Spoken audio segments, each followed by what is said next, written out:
ဖြစ်သွားပြီနော် တမီးအားရတဲ့ရက်လောက်သူ့ကိုအိမ်ခေါ်လာခဲ့မမေနဲ့မိတ်ဆက်ပေးတာဟုတ်ပြီလား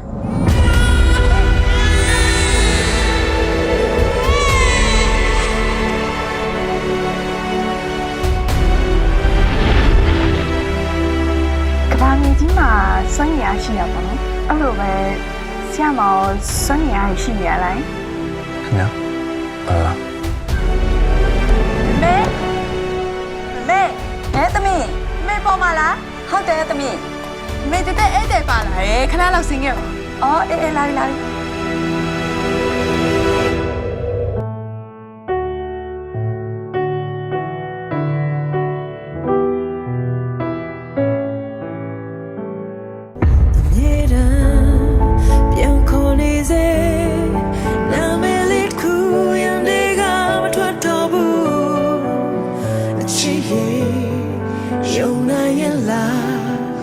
ဒီချိန်မှလေ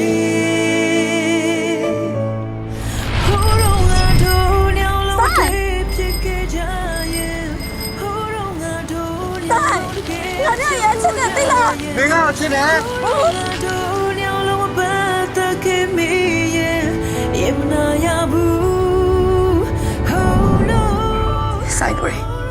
ငါမျိုးအပြတ်ပဲပြောမယ်အခုလက်ရှိပစ္စုပန်မှာနဲ့နာမရှိနေတော့မိုးသားပြီဆိုရင်ငါမဟုတ်တော့ဘူးငါသမီးတက်တယ်ပဲအဲ့တော့ငါသမီးကိုထိခိုက်နေချင်ခံစားရအောင်လုပ်မယ်ဆိုငါလုံးဝခွင့်မလုပ်ဘူးနော် ဘာပြောနေလဲနားကြီး မင်းကခံစားချက်ကိုနည်းနည်းလေးငဲ့ကြည့်ပြီးတိတ်ကောင်းပါပဲ မင်း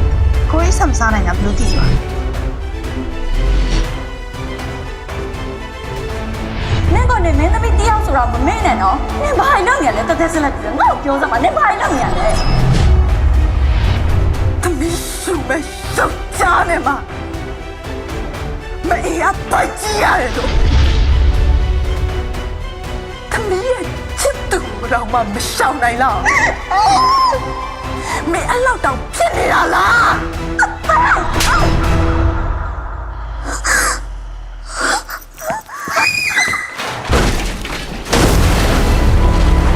အကယ်ဒမီထူးချွန်စုပေးပွဲမှာဖြစ်ပျက်ခဲ့တဲ့နိုင်ငံကျော်အဆက်ကွဲမှုကြီးနဲ့ပတ်သက်ပြီးတော့တဲတဲဘာများပြောကြားခြင်းပါလဲ နောက်ဆုံးကိစ္စဆိုရင်စပါးနဲ့ပတ်သက်ပြီးတော့ဒီစနစ်စာပြတာအောင်ဖြစ်ပါတယ်